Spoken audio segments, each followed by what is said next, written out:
Nabi itu tahu bahwa akhirat itu tidak bisa batasi Allah. Kamu tidak bisa nyemprit Allah, Allah ini akhirat loh, amal sudah ada manfaat, ingat itu. Tidak bisa seperti itu. Allah itu nggak bisa tunduk sama konstitusi yang bernama akhirat. Artinya Allah meskipun di akhirat tetap duwe hak yaf'alu ma yasa atau yaf'alu ma yurid. Nggak bisa kamu terus wah ini akhirat, amal ra iso dikirim wong mati, amal ra iso dikirim.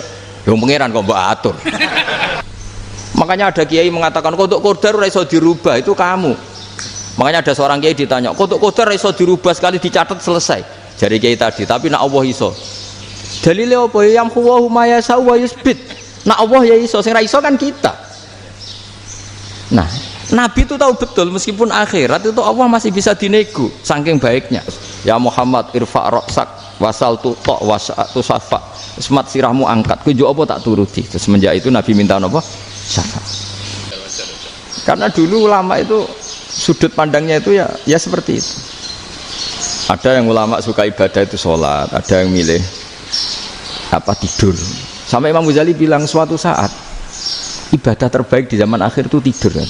Sholat saja kalah sama tidur kan. Tapi itu loh ya, yang wajib tetap loh, terus kamu gak sholat wajib. Begini beliau mencontohkan itu. Ada orang sholat tahajud terus obsesinya itu ingin hajatnya terkabulkan.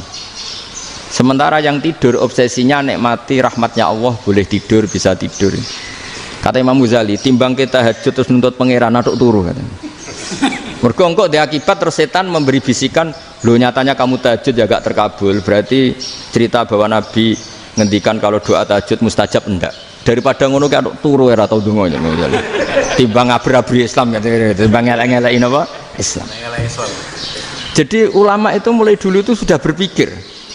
Banyak orang menjadikan tahajud sholat malam itu media untuk hajatnya. Dan kalau gak kesampaian ini mutung.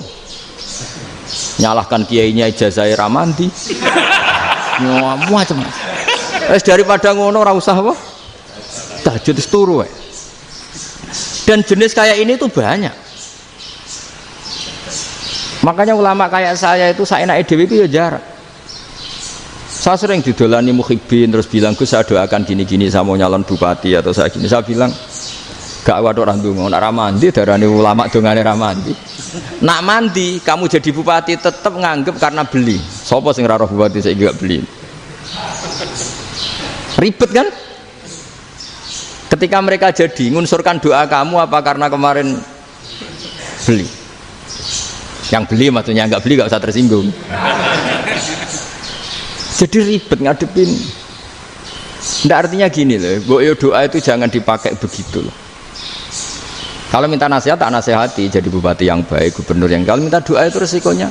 Akhirnya gigi kalau diminta doa ya doa sebenarnya diisinya itu nggak doa kemenangan. Selamat. Itu nggak selamat gitu. Karena ribet. Makanya Islam itu doa itu setelah iman. Aturan iman benar baru doa. Aturan iman benar termasuk Allah itu yaf'alu ma yasha, boleh melakukan yang dikehendaki. Allah enggak boleh terdikte oleh doa kita, enggak boleh. Ya saya ulang lagi ya, mazhab Hasan Asyadzili ini khas kita. Jadi la ilaha illallah itu didahulukan sebelum istighfar. Tapi kebalikannya mazhab Imam Sanusi itu dibalik. La ilaha illallah itu kalimat yang sakral. Karena yang sakral dibutuhkan muqaddimah, yaitu yang melafadzkan harus yang sudah bersih, yang sudah steril baru melafadzkan la ilaha illallah. Maka dalam mazhab Sanusiyah istighfar dulu baru la ilaha illallah. Nah dalam mazhab Abul Hasan Asyadzili kebalikan, istighfar itu sah setelah sahnya tauhid. Kamu ikut mana tuh? Asyadzili apa Sanusiyah? Alhamdulillah sama-sama tidak paham ya sudah. Akhirnya sudah, ya nggak kemana-mana kan gitu. Jadi apa ya? Terus ini saya teruskan ini biar khas pesantren atau khas NU lah, kalau bahasa Pak Rektor khas NU. Ini Ben sampean tahu beberapa perbedaan itu lazim, halaman 24. Ya halaman 24 sama 25. Tak baca ini masih orisinil. An Sufyan bin Uyainah ini juga gurunya Imam Syafi'i. Kata Sufyan bin Uyainah, beliau cerita, kana Isa wa Yahya alaihi salam ya'tiyanil qaryah. Fayas'alu Isa an syirari ahliha. Wa yas'alu Yahya an khiyari ahliha. Jadi Nabi Isa dan Nabi Yahya itu satu generasi, sama-sama masih muda. Kalau di satu kampung yang Nabi Yahya tanya, ini keluarga terbaik siapa? Saya mau nginap di situ karena kumpul orang baik itu nyaman. Kalau Nabi Isa kebalikan, keluarga terburuk mana ya? Saya tak di situ. Nah terus akhirnya faqala lahu Yahya, lima tanzilu ala syirarin nas. Kenapa kalau kamu bermalam kok malah kumpul orang-orang yang nakal? Innama ana tabibun udawil mardo. Saya ini nabi, para dokter. Di mana-mana dokter yang ngumpuli yang sakit, ngobati yang sakit. Makanya di NU itu ya banyak Kiai Jazab mengumpuli yang nakal-nakal. Nak tepak yang ngentas yang nakal, nak ora tepak ya katut. Ini adu nyali lah sudah gitu. Tapi itu ada ilmunya, yaitu niru Nabi siapa? Isa. Kalau kamu dokter penelitian itu cari daerah yang banyak pandemi apa yang bersih? Yang banyak pandemi, karena yang namanya penelitian ya di situ kan. Kalau kamu dakwah ngentas kemiskinan, ke daerah miskin apa daerah kaya? Nah sama, kalau ngentas kefasikan ke daerah fasik apa daerah orang soleh? Fasik. Ya, tapi itu Nabi Isa. Nah kalau kamu tidak Nabi kan potensinya kan ngadut itu. Tapi setidaknya bahwa kita sering disalahkan karena punya beberapa tokoh yang ngancani fasik-fasik, itu sebenarnya ada dalilnya, yaitu Nabi siapa? Isa. Nah terus masalah tegas dan lunak. Ketika ada mahasiswa misalnya pacaran, boncengan lanang dan perempuan, itu pilihan kita apa?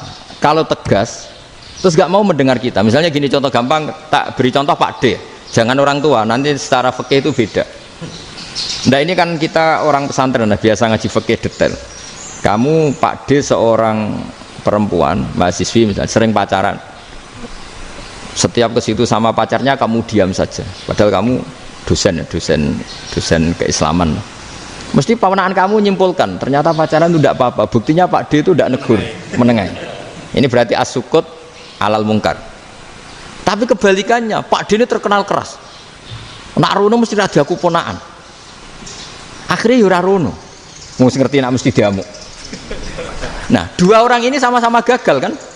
Yang lunak menjadikan ponaannya pacaran terus karena enggak negur sehingga dikira membolehkan. Sing keras juga agak sempat bina wong rono era wani. Akhirnya dua orang ini sama-sama enggak ketemu, sama-sama enggak berkesempatan membina kan? Gagal membina kan? Karena yang keras ponaannya enggak pernah situ, berarti enggak bisa bina kan? Yang lunak membiarkan berarti juga ada bina. Nah, Islam itu antara dua itu. Ya agak terlalu lunak, enggak terlalu keras. Karena kalau terlalu keras, misalnya ada kiai terlalu keras, lu masyarakat mau tanya itu gimana? Lari kan? Lu saya ini punya pengalaman pribadi. Saya ini kan kecelok orang alim. Itu kalau pernah ya saya itu berusaha ya pokoknya ya umumnya orang alim lah. Tenang, terus anteng, enggak gejlok-gejlokan.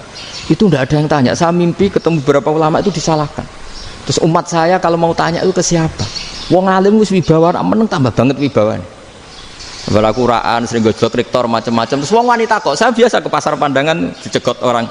Gus, putri saya itu sering keluar darah tapi melebihi batas haid gini-gini. Kalau badhe sowan jenengan, gak usah sowan ning kene mbek ngadeg-ngadegan. Terus tanya, yang haid berapa hari, Gus?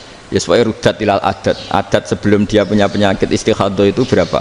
6 hari ya sudah, kembali 6 hari lainnya mustahadah, tetap sholat, tetap normal. Tapi kalau sawi bawa mau pasar gue tasbih seduilu iku mesti wong salaman ya lu donga yakin.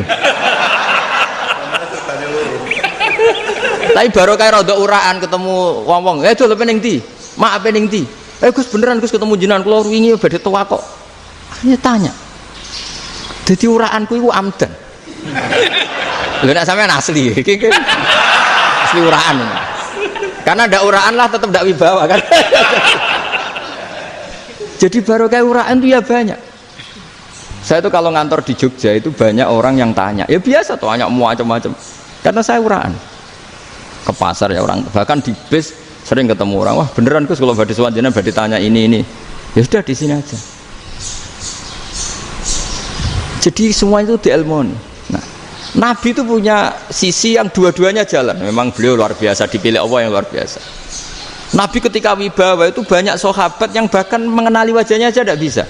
Ka'anna ala ru'usihim at-tayr. Bayangannya seakan-akan di kepalanya itu ada burung yang takut terbang. Saking antengnya. Tapi Nabi sekali mengeluarkan job, sekali santai, itu sahabat tanya itu sampai yang nggak pantas ditanyakan. Nabi saya tadi kumpul istri saya, tapi tidak inzal, itu wajib mandi ndak. Aro'aita law anna ahadana ya'ti imra'atahu wa lam yunzil. Itu ya ditanyakan. Nabi pun kumpul itu betul sakit inzal sepundi. Guys betul lagi. Terus ya ada yang tanya macam-macam. Ya saking ada sahabat dipanggil Nabi tambah lari, dipanggil lagi tambah lari. Panjenengan nyeluk, oh pas kula kumpul bojo kula. Lah kula kuwatir jenengan orang suci, saya belum mandi, makanya saya lari. Nabi ngendikan innamal mukmin thahir, ya nak masalah ketemu kiai ra apa-apa ijek junub. Sementing kok nak salat ya adus sik. Tapi Nabi sekali pakai madzahirul jalal, tapi pakai wibawanya, itu orang enggak berani ngomong. Tapi sekali Nabi rileks, itu orang bisa tanya apa saja, termasuk halal yang enggak pantas. Ada sahabat itu tanya lucu, tanya Maimunah. Maimunah itu ya cantik tapi sudah agak tua lah. Maimunah, ya umal mukminin, hukumnya ngambung bojo pas Ramadan ubi. Wah gak roh aku, gak tahu diambung kan Nabi pas Ramadan. Tanya Saudah, wah malah orang arah diambung kalau Saudah itu kan istiwa itu. Lucunya istrinya dia jawab, tanya Aisyah yang mungkin Nabi, iya yang mungkin tanya Aisyah. Itu yang usul ya istrinya Nabi Maimunah. Selalu Aisyah, tanya be Aisyah. Ya Amiral ya umal mukminin gini-gini. Aisyah yang cantik masih perawan kan. Qabbalani Rasulullah bahwa oh Nabi biasa ngambung-ngambung pas Ramadan dan beliau tetap puasa. Akhirnya fakih ngarang kan wa takbil fi Ramadan wa tublah la tubtilu shauma ngambung ora. Iku ya udah biasa di sini. Ya nasi bojone ayo. Ndak ini artinya seasik itu gitu. Jadi garwane Nabi sing ngrasa rodok tuwa. Wah, aku ora tahu ya. Kok Aisyah serilek itu dulu itu. Maksudnya orang Islam pertentangan itu. Maksudnya dia balik semua ini bedanya orang pesantren sama orang kampus. Kalau orang kampus mau cerita agama itu rahmatan lil alamin, tapi nyontokno rileke ora iso. Agama itu rilek, tapi nyontok no rilek ora iso. Mergo ya rapati ngaji. Contohnya ora iso, dadi mau gawe kaidah kok Islam itu rahmatan. Jadi Nabi itu lah, Allah juga gitu. Allah itu kalau sudah memperlihatkan madzahirul jalal, itu mbok malaikat Jibril rawani. Ketika Allah dengan madzahirul jalal. Tapi kalau Allah dengan madzahirul jamal, madzahirul apa? Jamal. Iku yo gojol-gojol kan sampai makhluke gojol. Yo buli-bulian cara sakniki.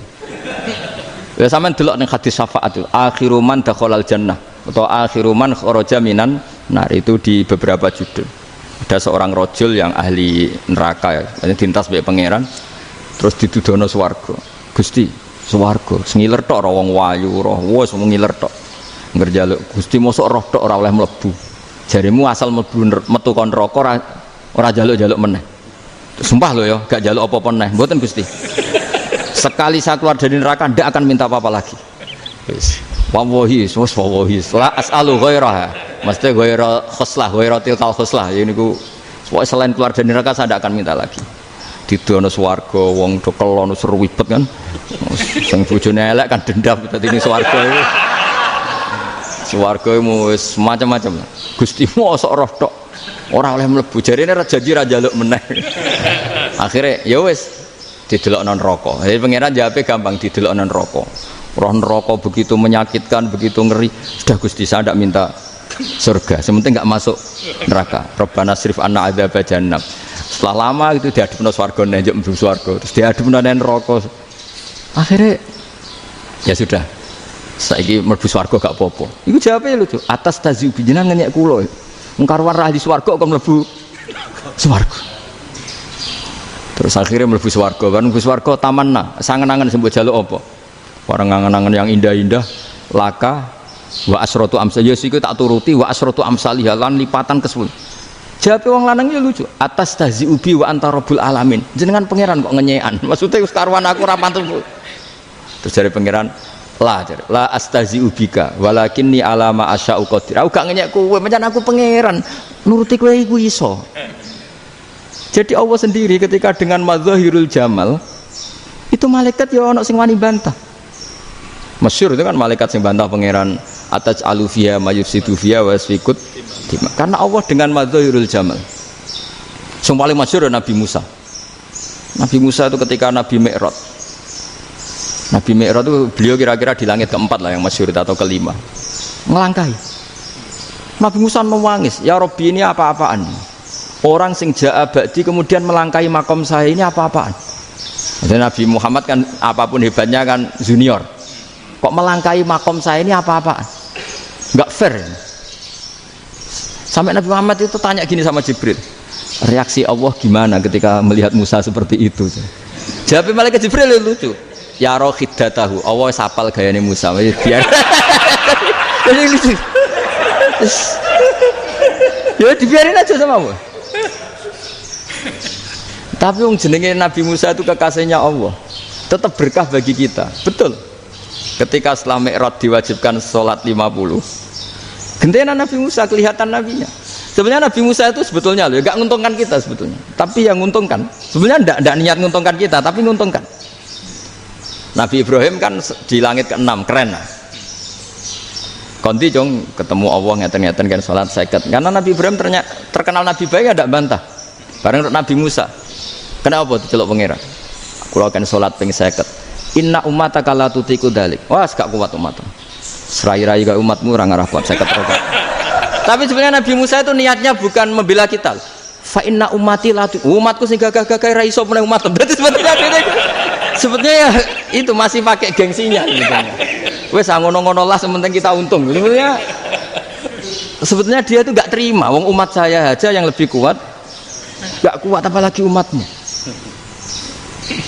Lah terus sebutin irji ila rabbika fas'alhu takhfif. Itu berarti Allah dengan madzahirul jamal. Sudahlah, datang ke Allah minta keringanan. Allah itu baik. Minta, ambek Allah itu ringanan mau 5 tok, jadi cek 45. Balik Nabi Musa, piro 45, cek ra kuat umat. Wong umatku ora kuat, jadi sebenarnya dia bilang umatku ora kuat. Lho cara Nabi Muhammad model wong Malang, yo beda umatku mbek umatmu. Ribet kan? Beda. Lho Nabi Muhammad kan tidak seperti itu kan? Tidak punya akhlak Malang kan? Akhlak. Maksudnya akhlaknya mujur itu loh, akhlak yang baik gitu.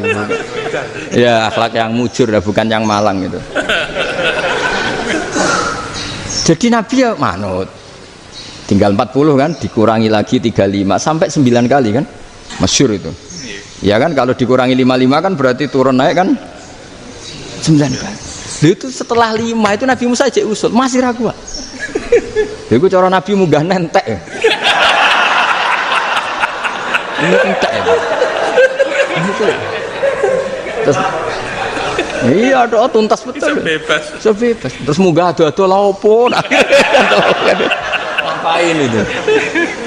Akhirnya Nabi Muhammad sudah sampun ya kalimah Allah. Saya ini malu sama Allah Musa. Sudah 9 kali dan diturutin terus. Jadi Allah kalau dengan madzahirul jamal itu Nabi Musa biasa nego sama Allah. Tapi ketika Allah dengan madzahirul jalal itu Nabi Musa enggak berani. Yaitu di hadis syafa'ah. Hadis syafa'ah ketika manusia datang ke Nabi Adam, ya tuna Adam.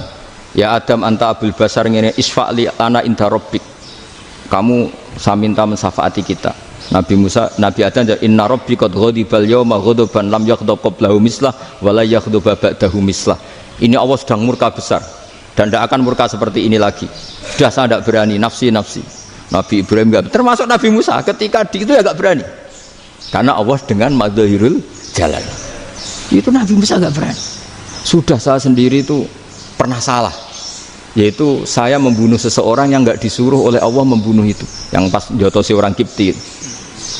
Akhirnya datang ke Nabi Muhammad. Pas ke Nabi Muhammad Allah dengan madzahirul jamal.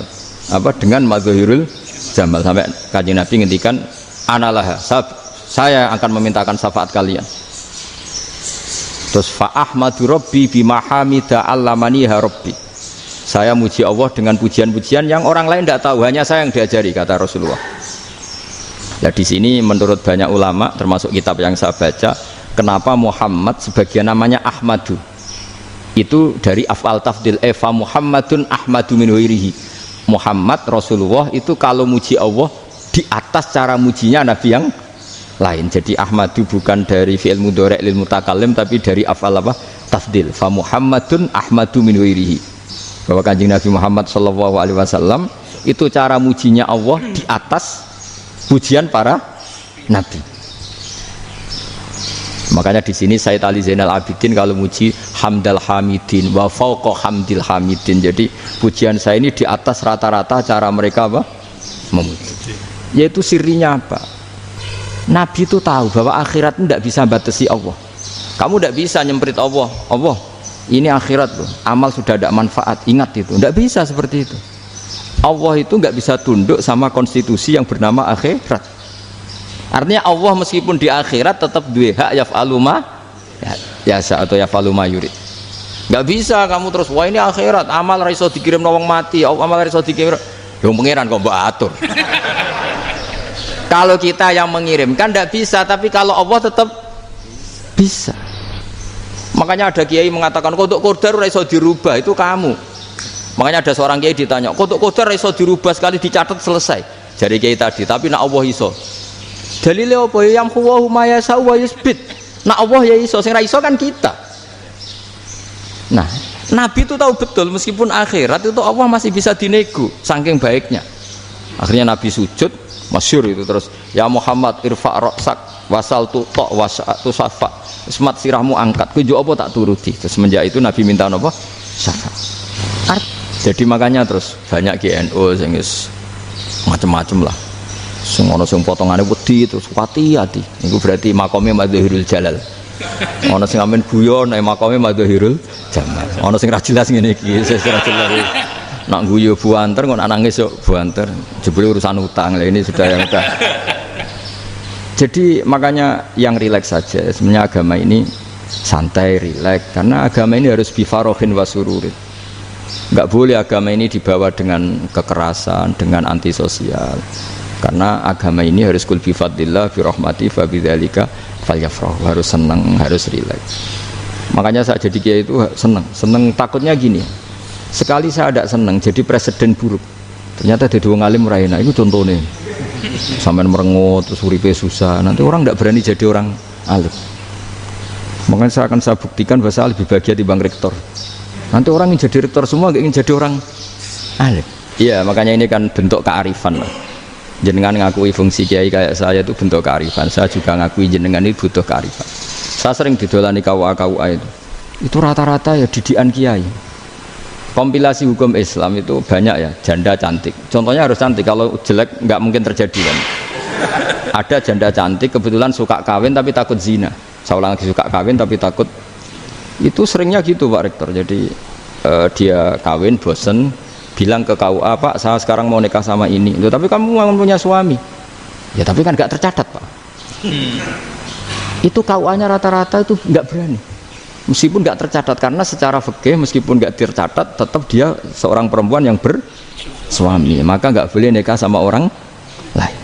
Tapi secara hukum santri nggak bisa dong menikahkan perempuan sing dzati zaujin yang punya suami. Nah, ini barokahnya kerjasama yang baik. Jadi di masyarakat itu tertanam didikan kiai nggak boleh nikahkan perempuan yang bersuami, tapi di KUA ngikuti hukum formal. Dan di Indonesia itu KUA itu rata-rata konsultasinya ya sama kiai, sehingga ya nggak berani akhirnya meskipun aku udah mlebu rokok mbak gak iso. Dan itu banyak.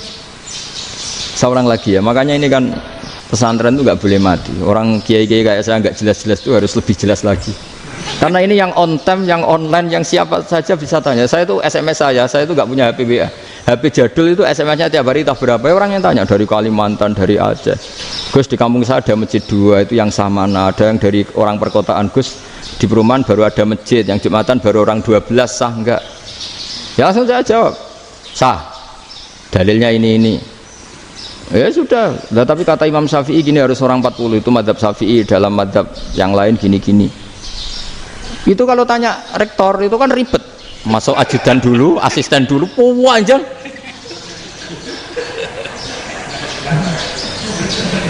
Wah itu kan ribet kan. Manggil dosen dekan VAI dipanggil, dekan VAI nggak mau langsung jawab, cari dosen yang nekuni itu. Usul fikih saya nekuni itu baru seminar, nunggu dulu mbak ini orangnya baru.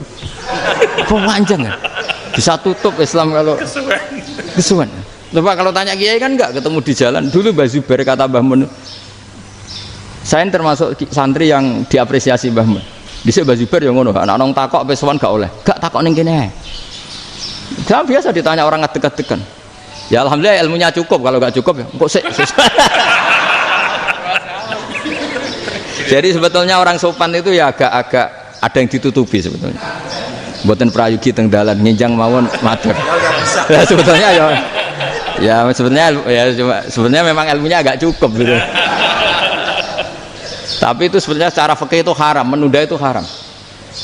Ya haram tuh, coba bayangkan ya, kalau tanyanya sekarang, Gus saya ini sudah keluar darah 1 bulan penuh, padahal normalnya hanya 6 hari. Saya nanti sholat enggak?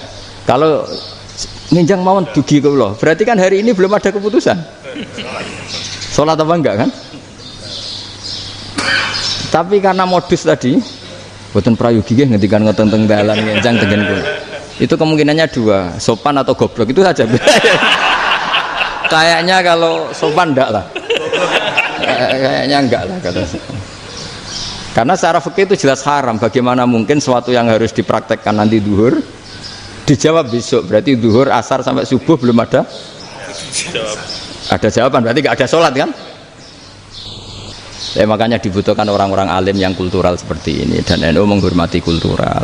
Tapi Mbah Mun juga sangat menghormati Islam formal, karena tadi produk-produk formal itu bisa dilembagakan oleh negara, dan itu kita ikut untung.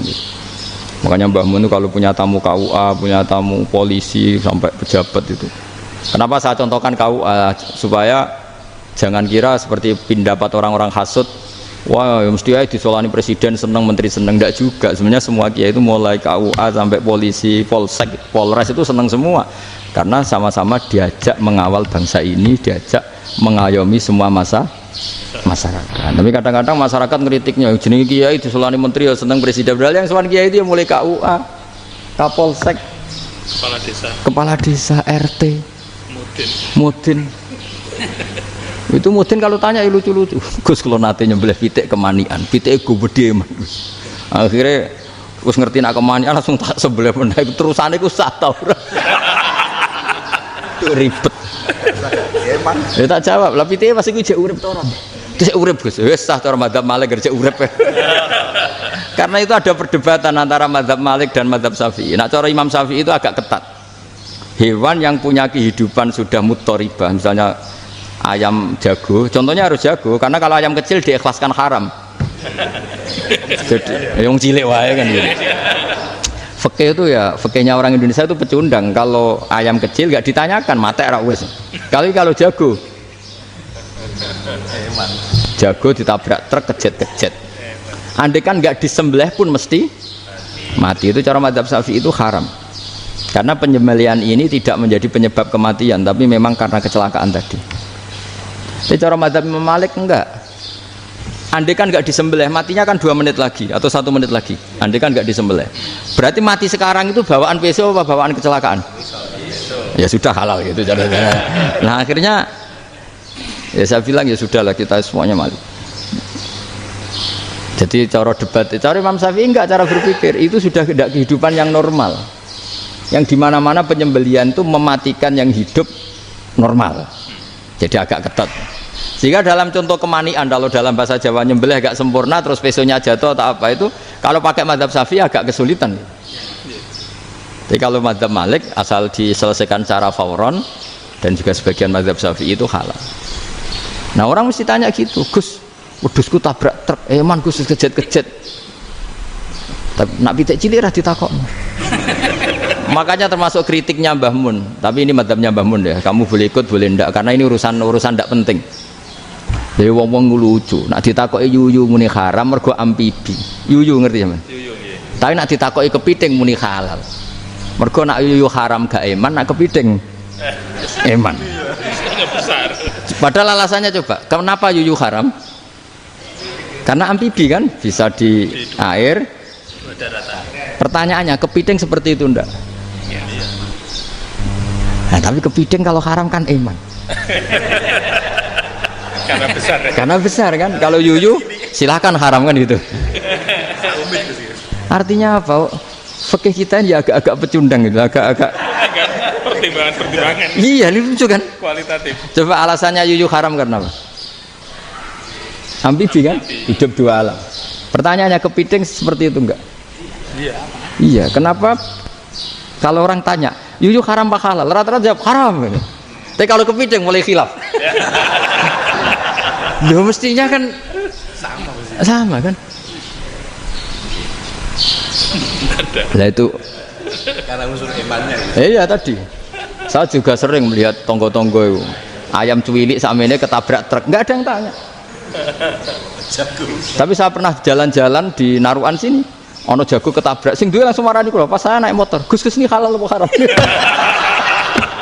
Nah langsung kula sebelah halal apa haram? Wis kanggo kowe halal kanggo halal. Karena saya tahu tak jawab haram mesti kecewa itu. Aduh. Kiai ini beratnya kan. Ya akhirnya ya saya setelah itu Fatihah Imam Syafi'i ngapunten nih umat kula tuh ora siap madzhab jenengan tuh ndak siap. Untuk mazhab ini tidak sama. Iya kan akhirnya pakai madzhabnya Imam Malik tadi. Ya tak Fatihah Imam Syafi'i ini mboten niat nglawan jenengan. Tapi ngobati tiang eman. Mergo pitike besar itu. Jadi ini kan ceritanya itu makanya yang rileks saja lah bahwa Islam ini yang rileks, yang menyenangkan karena ya agama ini harus menyenangkan. Raditu billahi robba. Raditu itu senang banget, ridho itu puas. Enggak boleh beragama pertuntungan terus emosinan, ya marem atau raditu itu marem. Jadi yang nyaman. Ya saya kira demikian. Assalamualaikum warahmatullahi wabarakatuh.